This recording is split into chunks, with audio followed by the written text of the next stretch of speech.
Je veux vous raconter d'où je viens pour vous dire où je souhaite aller.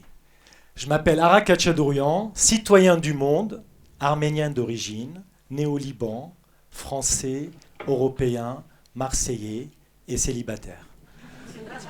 Parrain de TK21, trisomie 21, où j'accompagne des jeunes qui sont atteints de trisomie à faire des activités sportives. Je suis né en 1964 à Beyrouth. Ma mère, elle est en train d'accoucher. Le médecin lui dit hop, hop, hop, il y a un deuxième. Il n'y avait pas d'échographie. Je suis né 1,450 kg et mon frère aussi. J'ai passé 1 mois et demi dans une couveuse et j'ai failli mourir. Alors, d'un père alcoolique, il rentrait tous les soirs avec une bouteille de whisky. Ma mère dépressif, parce que bon, la situation n'était pas facile. Mon père m'a dit, tu m'appelles par mon prénom. Je ne pouvais pas l'appeler par papa, il fallait appeler par son prénom. Et parce qu'il n'assumait pas. Alors, c'était pas évident.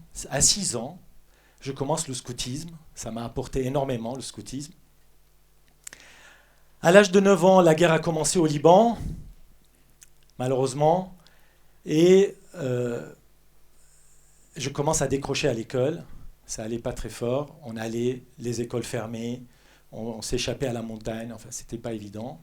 Et pour faire argent de poche en été, parce que je n'avais pas le droit d'argent de poche, parce que j'avais des résultats zéro à l'école, il fallait que je travaille. Alors je réparais des vélos pendant les 2 mois, plombier, maçon, etc. Et ma grand-mère, alors je m'échappais chez ma grand-mère souvent, parce que elle était extraordinaire, elle m'apportait énormément.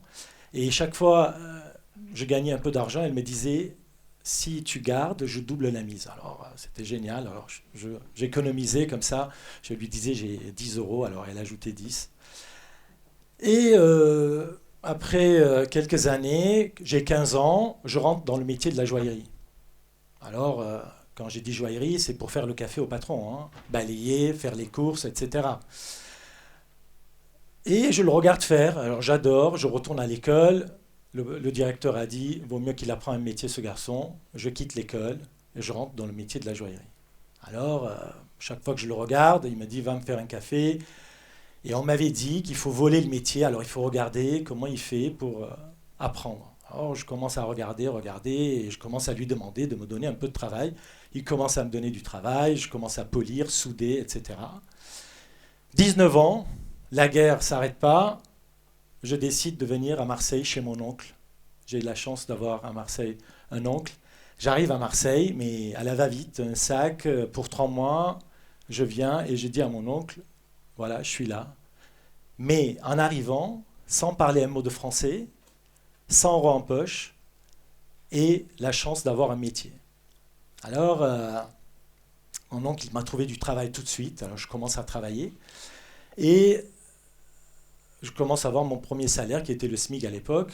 Et 3 mois après, j'ai dit il faut que j'aille habiter seul dans un studio. Alors je loue un studio de 15 mètres carrés, j'achète un matelas, je le pose par terre et je vais, je vais au travail, je reviens, fin du mois, plus rien. Je tournais en rond.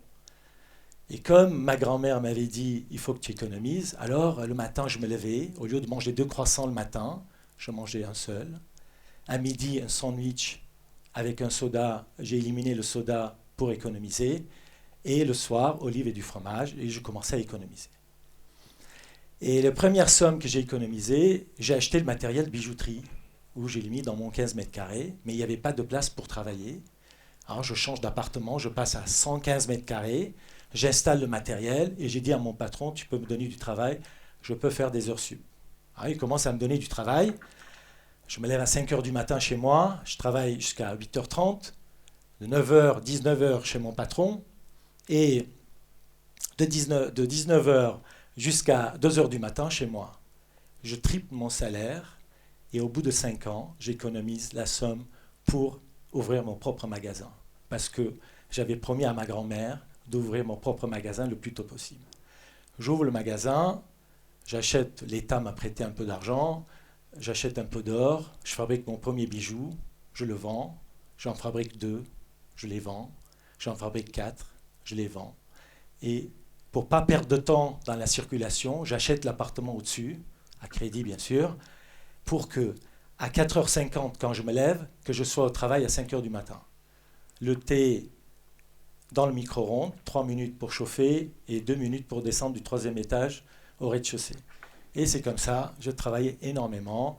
Deuxième boutique à l'âge de 28 ans, des jeunes qui sont venus où je leur ai appris le métier, pas de temps de faire de sport. J'ai 40 ans, mon ami d'enfance m'appelle au Liban pour me dire « Viens, je prépare le marathon du Liban ». Je prends mes baskets, je pars au Liban pour 15 jours, je m'entraîne et je rencontre une jolie fille. Elle me dit « Tu viens courir le marathon avec moi ?» Je n'ai pas pu refuser. Je reviens à Marseille, je m'entraîne pendant 2 mois et je pars courir mon premier marathon. Retour à Marseille, j'ai été dans un club de course à pied et les copains me disent « Viens, on va faire le marathon de Marrakech, marathon de Barcelone, marathon de Paris. » Alors je commence à enchaîner des marathons. Une autre jolie fille me dit « Viens, on va faire le Diagonale des Fous à La Réunion. » Si vous ne savez pas ce que c'est Diagonale des Fous, c'est une des courses les plus dures au monde. 170 km, 10 000 mètres dénivelé positif accumulé. Ça se passe l'île de La Réunion. On court du nord au sud, l'île à traverser. Pour m'entraîner, je suis parti à Chamonix. Et comme je me trouvais au pied du Mont Blanc, j'ai dit, tiens, si je le gravis. Je fais un stage de 3 jours et je gravis le Mont Blanc avec beaucoup de difficultés.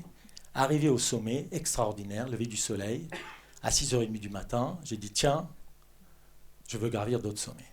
Et le deuxième sommet que j'ai gravi, en tant qu'Arménien, le Mont Ararat, qui se trouve aujourd'hui en Turquie, 5165 mètres, et je voulais porter le drapeau de la paix au sommet, et bien sûr le drapeau de la France, le drapeau de Marseille, parce que chaque fois que je gravis un sommet, j'amène les drapeaux de la France, du Liban, de l'Arménie, pour remercier la France de m'avoir accueilli, Marseille de m'avoir adopté.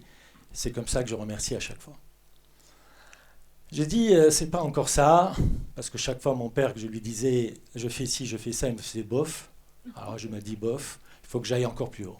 Je pars gravir le Kilimandjaro. Kilimandjaro, 6000 mètres d'altitude. Retour, une association m'appelle pour me dire, viens nous raconter comment tu fais tout ça. Alors je vais le raconter. Et là, j'ai oublié de vous dire que je ne me levais plus à 5h du matin pour travailler. 3 fois par semaine, je me levais à 5h pour travailler, mais 3 fois par semaine, je me levais pour aller m'entraîner. Et je retournais au travail, bien sûr. Alors, je raconte comment je me prépare, comment je fais tout ça.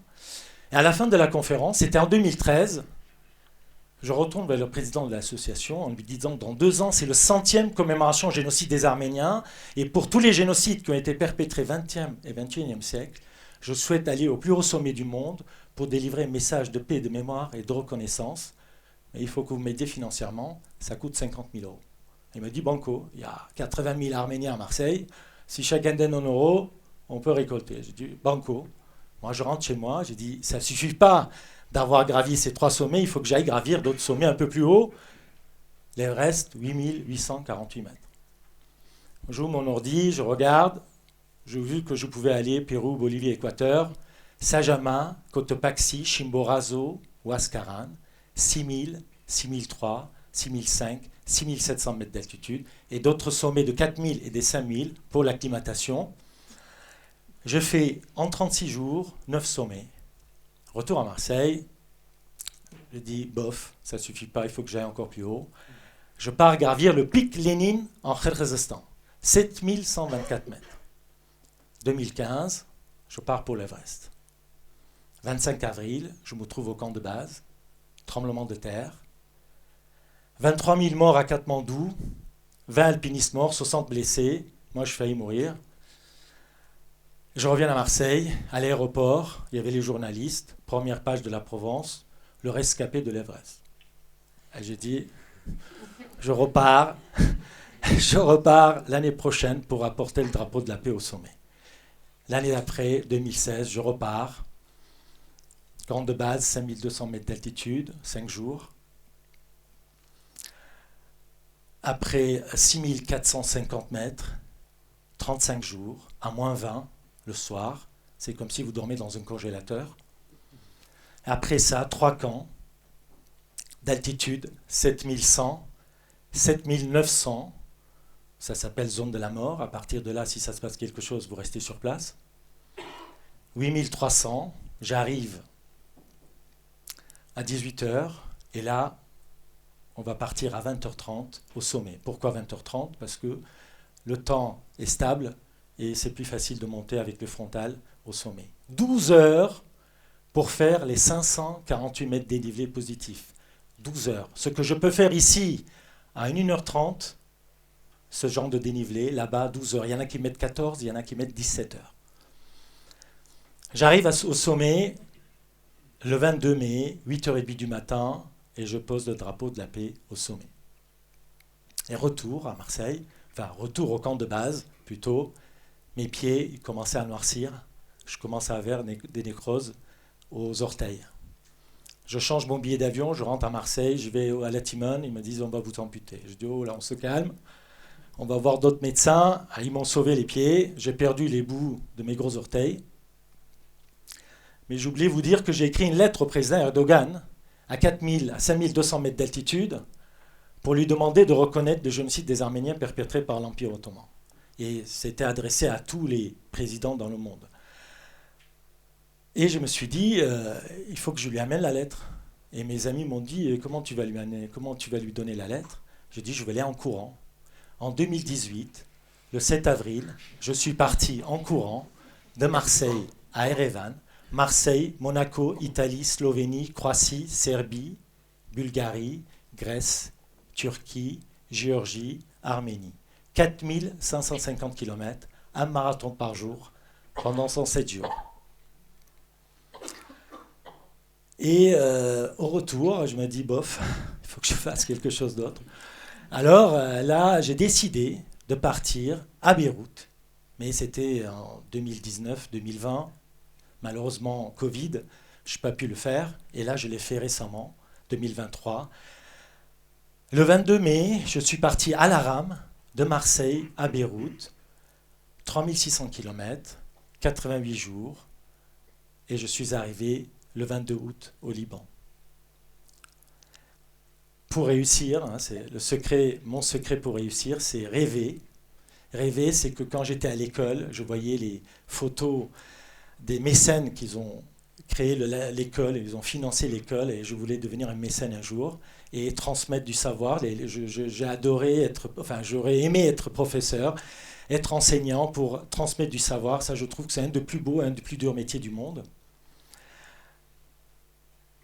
Aimer, c'est la base. Aimer, c'est si on n'aime pas, on n'arrive pas. Si je n'aurais pas aimé mon métier, je n'aurais pas travaillé pendant 16 heures. Si j'aurais pas aimé gravir, j'aurais pas gravi tous ces sommets. Si j'aurais pas aimé courir, j'aurais pas couru tout ça. L'amour est très important. Oser, c'est si on n'ose pas, si on risque rien, on n'a rien.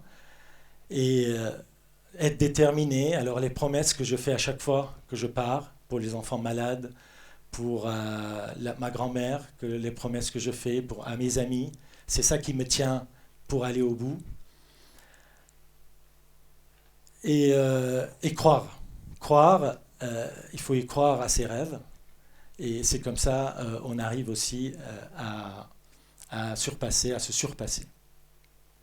Tout ça, ne faites pas ce que je fais, faites ce que vous avez envie de faire, faites ce qui vous fait rêver. C'est le plus important, de faire ce que ça vous fait rêver. Et rêver, aimer, oser, être déterminé, croire, ça c'est 5%. 95% de transpiration, de sueur, pour atteindre vos objectifs. Voilà, merci beaucoup, je vous aime, et que la force soit avec vous.